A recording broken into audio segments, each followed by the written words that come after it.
नमस्कार दोस्तों, आपके अपने मनुस्मृति चैनल पर आपका स्वागत है। आ जाइए, जुड़ जाइए अपने चैनल के साथ। जैसा कि आप सभी को पता है कि कल संस्कृत का रीट लेवल 2 का रिजल्ट आ चुका है। जिन बच्चों का सिलेक्शन हुआ है उनको मेरी तरफ से बहुत बहुत बधाइयां, क्योंकि जिन बच्चों ने सिलेक्शन लिया है वो बच्चे बधाई के पात्र हैं, और जिन बच्चों का सिलेक्शन नहीं हुआ है वो बच्चे हताश ना हो, क्योंकि उनके पास भी मौका आएगा, उनकी भी कभी तो किस्मत उछलेगी। इसलिए अपनी पढ़ाई को कंटिन्यू रखें। पढ़ाई को कंटिन्यू रखोगे तो तुम्हें भी एक दिन मंजिल जरूर मिलेगी। इसलिए किसी को देखकर हताश मत हो, निराश मत हो। अपनी मेहनत करने में कोई कसर मत छोड़ो, मंजिल जरूर मिलेगी।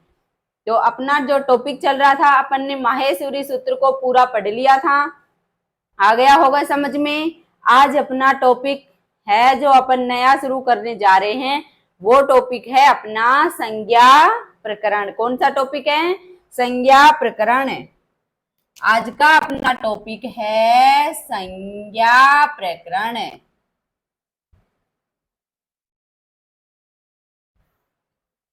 आज अपन पढ़ेंगे संज्ञा प्रकरण। ये संज्ञा क्या होती है?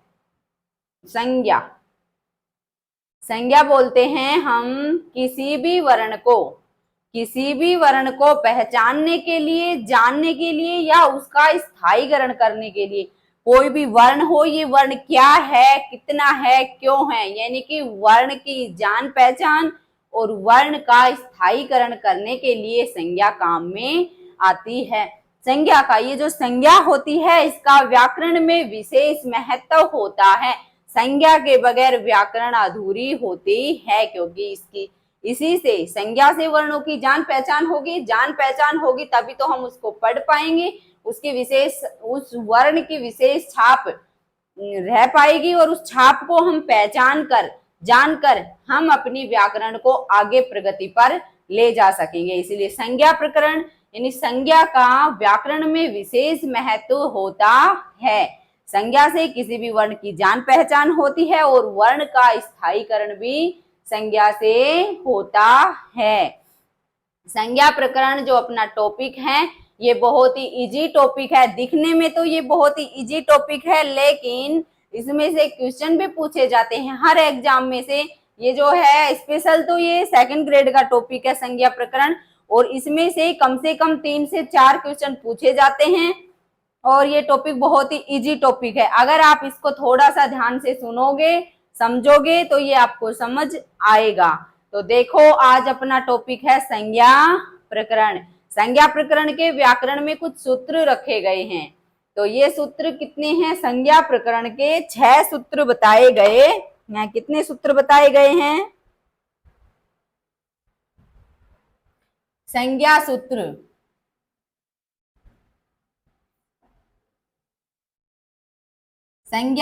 कितने बताए गए हैं? 6। कितने संज्ञा सूत्र बताए गए हैं? 6। कौन कौन से? देखो इधर, पहला है हलन्त्यम। पहला है अपना हलन्त्यम। पहला सूत्र है अपना हलन्त्यम। दूसरा सूत्र है अपना चुटु। तीसरा सूत्र है अपना लशक्व तदिते। और चौथा सूत्र है अपना आर्दी यी टूडवे।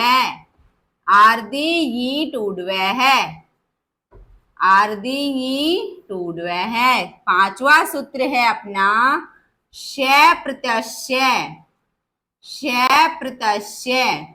और छठा सूत्र है अपना उपदेशे अज अनुनासिक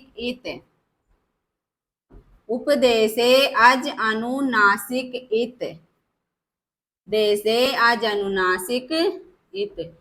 ये जो 6 सूत्र है, हलन्त्यम, चुटु, लशक्व तदिते, आर्दी टूडवे, से प्रत्यय, उपदेशे अज अनुनासिक, ये 6 सूत्र संज्ञा विधायक सूत्र हैं। कौन से सूत्र हैं? ये संज्ञा विधायक सूत्र हैं। इन 6 सूत्रों के बगैर हम संज्ञा प्रकरण का जो टॉपिक है उसको नहीं पढ़ सकते हैं। तो आइए ये सूत्र क्या है, कैसे हैं, पहले इनको समझते हैं हम। कोई भी ये जो संज्ञा सूत्र है, इत संज्ञा सूत्र है, ये इत संज्ञा विधायक सूत्र, कौन से सूत्र हैं? इत संज्ञा विधायक सूत्र। इत संज्ञा पहली कौन सी है अपनी? इत संज्ञा। इत संज्ञा विधायक सूत्र। इत संज्ञा क्या होती है पहले तो ये बताओ। इत संज्ञा होती है किसी भी वर्ण का लोप करने के लिए, किसी भी वर्ण का लोप करने के लिए इत संज्ञा विधायक सूत्रों का प्रयोग किया जाता है। ये लोप, लोप क्या होता है? कोई वर्ण, ऐसा तो है नहीं कि कोई वर्ण बिल्कुल ही नष्ट हो गया, नहीं, वो लोप हो जाता है, होता तो है अपनी उस प्रेजेंट अवस्था में तो होता है, लेकिन वो दिखाई नहीं देता है, साइलेंट टाइप में रहता है, दिखाई नहीं देता है, वो होती है लोप होना। इत संज्ञा विधायक सूत्र पहली है अपनी इत संज्ञा। इत संज्ञा में आ गया कि जिन वर्णों का, किसी भी वर्ण, जो भी वर्ण है उसका लोप करने के लिए इत संज्ञा होती है। और इत संज्ञा विधायक सूत्र कितने होते हैं? 6, जो अपन ने देख लिए। हलंत्यम, चुट्टू, लसक्व तदिते, आर्दी, टूडवे से, प्रत्यस्य, उपदेशे, अज, अनुनासिक, इत। तो अपन पहला ले लेते हैं, सबसे पहले पहला है अपना हलंत्यम। हलंत्यम, इसका सूत्र है, पहला तो है इसका उपदेशेनन्त्यम। उपदेशे अनन्त्यम हलित स्यात्। देशे अनन्त्यम हलित स्यात्। अगला है उपदेश है आधोचारणम। उपदेश है आधोचारणम, यानी कि इनका अर्थ देखो, ये सूत्र है हलंत्यम सूत्र के, ये सूत्र हैं, यानी कि ये परिभाषा है हलंत्यम सूत्र की। क्या है ये? परिभाषा। तो पहली परिभाषा है उपदेशे अनन्त्यम हलित स्यात्। उपदेश में आए हुए, उपदेश में आए हुए अंतिम हलंत युक्त वर्ण की इत संज्ञा, उपदेश में आए हुए अंतिम हलंत युक्त वर्ण की इत संज्ञा इस सूत्र से होती है। अगला है अपना उपदेश आद्योचारणम। उपदेश वही है उपदेश, यानी उपदेश में आए हुए अंतिम हलंत युक्त वर्ण की इत संज्ञा इस हलंत्यम सूत्र से होती है। इधर देखो उदाहरण कैसे होती है। जैसे अपने जो माहेश्वरी सूत्र है, पहला माहेश्वरी सूत्र है आई ऊण रील रिक, ये 2 सूत्र है अपने माहेश्वरी। इसमें जो अंतिम हलंत युक्त वर्ण है इनकी इत संज्ञा होती है, जो कौन से सूत्र से होती है? हलंत्यम सूत्र से। हलंत्यम सूत्र से अंतिम हलंत युक्त वर्ण की इत संज्ञा होती है। उपदेशे अनन्त्यम हलित स्यात्, उपदेशे आद्योचारणम, ये 2 परिभाषाएं हैं, हर एग्जाम में पूछी जाती हैं। जो अपना ये रीट, अभी जो रीट हुआ है, कल इसका रिजल्ट आया था, इसमें भी ये क्वेश्चन पूछा गया था, उपदेश है आद्योचारणम, और ये यहाँ से पूछा था कि आद्योचारणम इसमें आएगा उपदेश। देश में आए हुए अंतिम हलंत युक्त वर्ण की इत संज्ञा हलंत्यम सूत्र से होती है। अगला अपना सूत्र है, अगला सूत्र है अपना चुटू सूत्र। कौन सा है? चुटू सूत्र। ये जो चुटू सूत्र है ये बहुत बार पूछा गया है, और छोटी सी मिस्टेक के कारण ये गलत हो जाता है। एक बार तो एग्जाम में पूछा गया था कि सूत्र कौन सा सही है, और उसमें ऑप्शन में दे दिया था ये मतलब चूटू, और एक दे दिया था चूटू। तो ज्यादातर बच्चे ये वाला करके आए थे चूटू, जो कि गलत है। ये आएगा च के तो छोटे उ की मात्रा आएगी, और ट के बड़े उ की, ये वाला सूत्र सही है। तो चुटू सूत्र सबसे पहले तो यहीं से शुरुआत है, ये चुटू, इसको ध्यान रखना, ठीक है। तो प्रत्यादौ, ये सूत्र कैसा सूत्र है? प्रत्यादौ, यानी कि प्रत्यय के आदि में, प्रत्यय के प्रारंभ में लगने वाला सूत्र कौन सा सूत्र है? चुटु सूत्र। कौन सा सूत्र है? प्रत्यादौ चुटु। इसमें आएगा च वर्ग और ट वर्ग। च वर्ग और ट वर्ग की इत संज्ञा यानी कि प्रत्यय के किसी भी प्रत्यय के प्रारंभ में च वर्ग हो या ट वर्ग हो तो उसके वर्ण की इत संज्ञा कौन से सूत्र से होगी? चुटु सूत्र से। एग्जाम में पूछा जाएगा कि च वर्ग या ट वर्ग का कोई भी वर्ण दे देगा और बोलेगा कि इसकी संज्ञा कौन से सूत्र से हुई है तो अपना आंसर होगा चुटु सूत्र। जैसे उदाहरण देखो, जैसे अपना है पहला वो ण्यत् प्रत्यय और णुल प्रत्यय। ण्यत् प्रत्यय और णुल प्रत्यय ये हैं ण, ट वर्ग का वर्ण है ना ये दोनों, तो इनके ण की इत संज्ञा किससे हुई है? चुटु सूत्र से। किससे हुई है? चुटु सूत्र से। और जो ये है टाप प्रत्यय है, टाप प्रत्यय के ट की इत संज्ञा, टाप प्रत्यय के ट की इत संज्ञा किससे हुई है? चुटु सूत्र से। तो ये उदाहरण हो गया। पूछा जाए टाप प्रत्यय के ट की इत संज्ञा चुटु सूत्र से हुई है क्योंकि इसमें पहला वर्ण क्या है प्रत्यय के प्रारंभ में? ट वर्ग। जो ण्यत् प्रत्यय है इसमें प्रत्यय के प्रारंभ में अण है जो है ट वर्ग का वर्ण, इसकी इत संज्ञा चुटु सूत्र से हुई है। णुल प्रत्यय जो है इसमें पहला वर्ण अण है जो ये भी ट वर्ग का वर्ण है इसलिए इसकी इत संज्ञा भी चुटु सूत्र से मानी जाती है। बस थोड़े वर्ण ध्यान में रखने होंगे। और इत संज्ञा जो प्रकरण है, संज्ञा प्रकरण जो टॉपिक है अपना, बहुत ही सरल टॉपिक है और इसमें से 3 से 4 क्वेश्चन पूछे जाते हैं और बहुत इजी टॉपिक है, बस सिर्फ एक बार समझना पड़ेगा। अगला अपना सूत्र है, अगला अपना सूत्र है, कौन सा सूत्र है अगला अपना? लसक्वे तदिते। लसक्वे तदिते, लसक्वे तदिते सूत्र।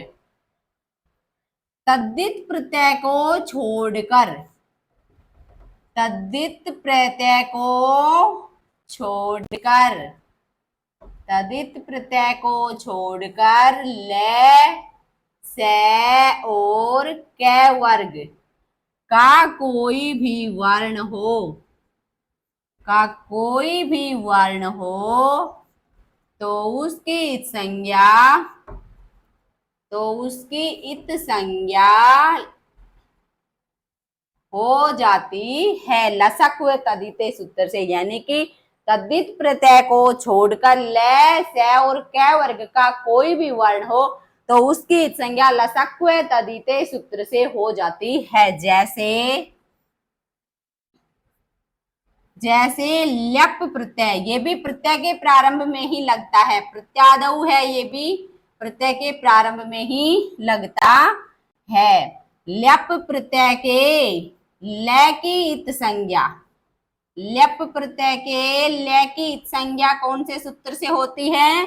लसक्व तदिते सूत्र से।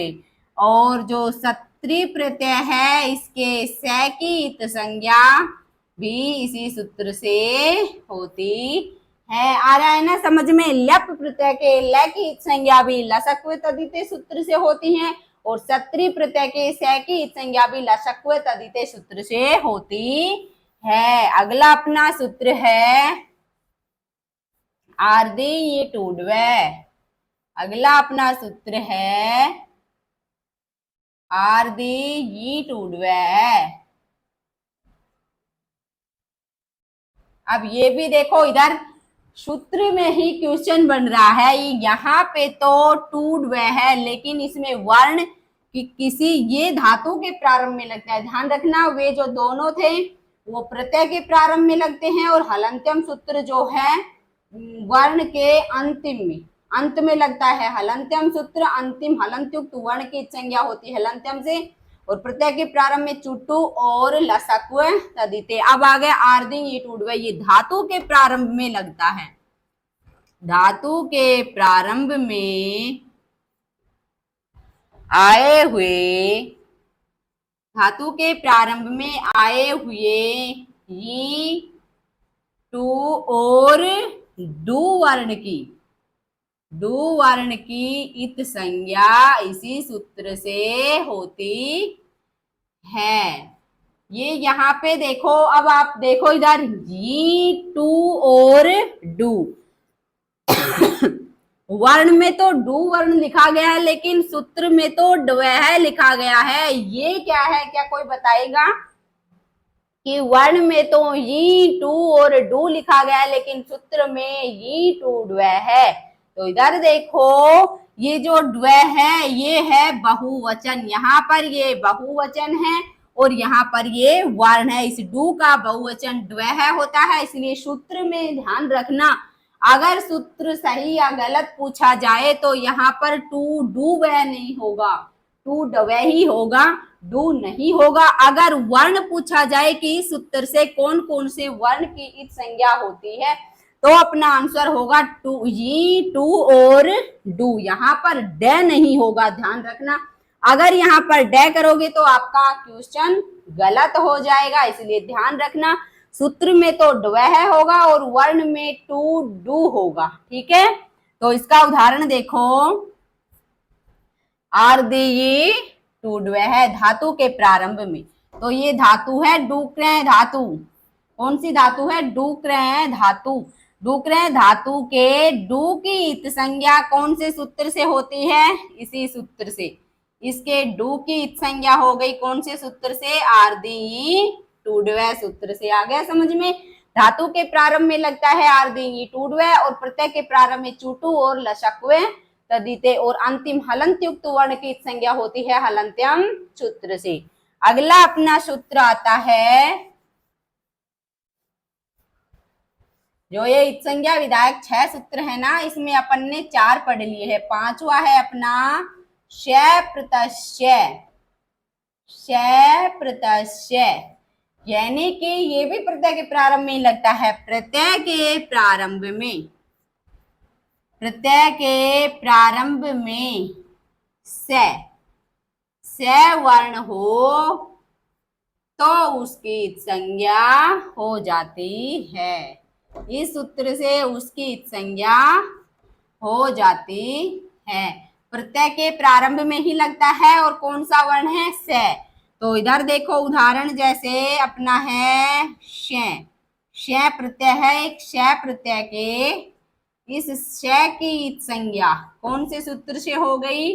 श प्रत्यय सूत्र से। ये श प्रत्यय सूत्र भी प्रत्यय के प्रारंभ में लगता है और प्रत्यय के प्रारंभ में ये श वर्ण होगा, यानी कि जैसे देखो श, ये श प्रत्यय है, इसके इस स की संज्ञा स प्रत्यय सूत्र से हो जाती है।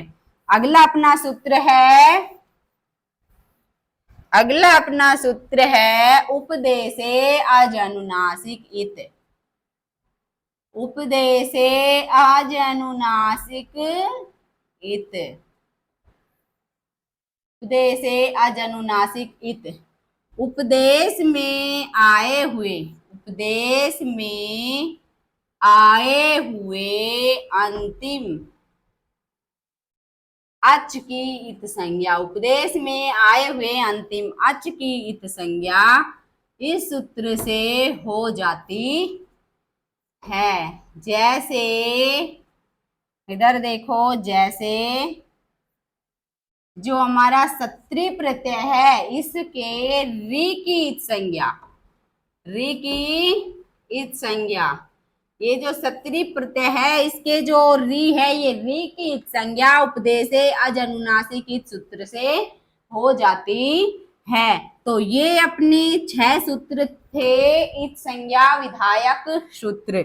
जैसे इनमें एक सवाल ये देखो, जैसे आपको ये यहाँ पर खालिस्तान देके पूछ लिया आद्योचारणम, तो अपन ने पढ़ लिया है, बताओ इसका आंसर। तो यहाँ पे आएगा उपदेश है आद्योचारणम, उपदेश है आद्योचारणम।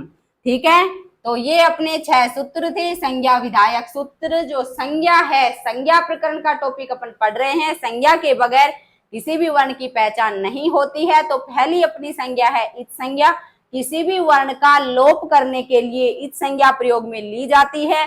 इच संज्ञा विधायक सूत्र कितने बताए गए हैं? इच संज्ञा विधायक सूत्र 6 बताए गए हैं। हलंत्यम चुटु लसक्व तदिते आर्दिंग टूडवे स प्रत्यय और उपदेशे अजनुनासिक इत, जिसमें हलंत्यम सूत्र जो है अंतिम हलंत युक्त वर्ण की इच संज्ञा होती है। उपदेशे अनंत्यम हलित स्यात्, उपदेश है आद्यो चारणम, दोनों परिभाषा इंपॉर्टेंट है, हर एग्जाम में ज्यादातर पूछी जाती हैं।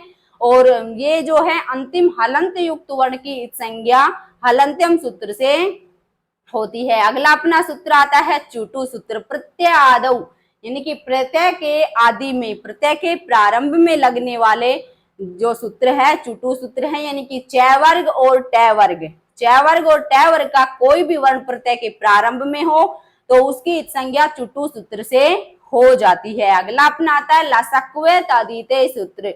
तदित प्रत्यय को छोड़कर ल स और क वर्ग का कोई भी वर्ण हो तो उनकी इच संज्ञा लसक्व तदिते सूत्र से हो जाती है। ये भी प्रत्यादौ सूत्र है, प्रत्यय के प्रारंभ में ही ये वर्ण ढूंढे जाएंगे, उन्हीं से इनकी पहचान होगी। अगला अपना आता है सैप आर्दिंगी टूडवे सूत्र।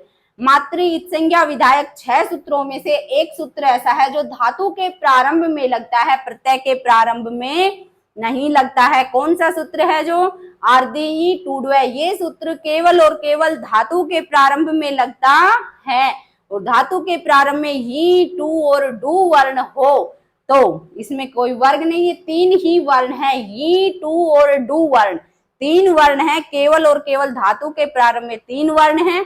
और इनमें अगर ये वर्ण मिल जाए तो इस सूत्र से आर्दी टूडवे सूत्र से उनकी संज्ञा हो जाती है। अगला अपना आता है स प्रत्यय। ये भी प्रत्यय के प्रारंभ में लगता है, प्रत्यय के प्रारंभ में श वर्ण हो तो उसकी संज्ञा स प्रत्यय सूत्र से हो जाती है। उपदेश अज अनुनासिक इत, उपदेश में आए हुए अंतिम अच की इच संज्ञा इस सूत्र से हो जाती है। तो अपन ने पढ़ लिया कि आज अपन अपना टॉपिक है संज्ञा प्रकरण। इसमें अपन ने इच संज्ञा, कौन सी संज्ञा पढ़ी है आज? इच संज्ञा। इच संज्ञा के 6 सूत्र हैं विधायक जो अपन ने पढ़ लिए। इच संज्ञा विधायक सूत्र कितने हैं? 6 जो अपन ने पढ़ लिए। अपन ने आज अपना एक ये पॉइंट लिया है इच संज्ञा जो अपन ने पढ़ लिया है। कल अपन पढ़ेंगे लोप संज्ञा। क्या पढ़ेंगे? लोप संज्ञा। कौन सी संज्ञा पढ़ेंगे? लोप संज्ञा। कल अपनी संज्ञा होगी लोप संज्ञा। तो ये अपना टॉपिक कल यहाँ से शुरू करेंगे लोप संज्ञा से, ठीक है। तो ये जो अपने ये आज अपन ने जितना पढ़ा है इसको अच्छे से पढ़िए, समझिए और याद कीजिए। और देखो अपनी पढ़ाई को बरकरार रखो। भर्ती आने में जो भर्तियों का अपन इंतजार रखेंगे तो भर्तियां जब भी आए अपन भर्ती की तरफ नहीं देखेंगे, भर्ती जब भी आएगी कोई वो नहीं है, अपन अपनी पढ़ाई को बरकरार रखेंगे। इसलिए पढ़ाई शुरू कर दीजिए। और जो ये टॉपिक चल रहा है बहुत ही सरल टॉपिक है, इसको अगर आप 1-2 बार अच्छे से पढ़ लोगे तो ये जिंदगी भर भी नहीं भूलोगे। और इस टॉपिक में से 3 से 4 क्वेश्चन पूछे जाते हैं, इसलिए इस टॉपिक को अच्छे से पढ़ो, समझो और याद करो। Thank you so much.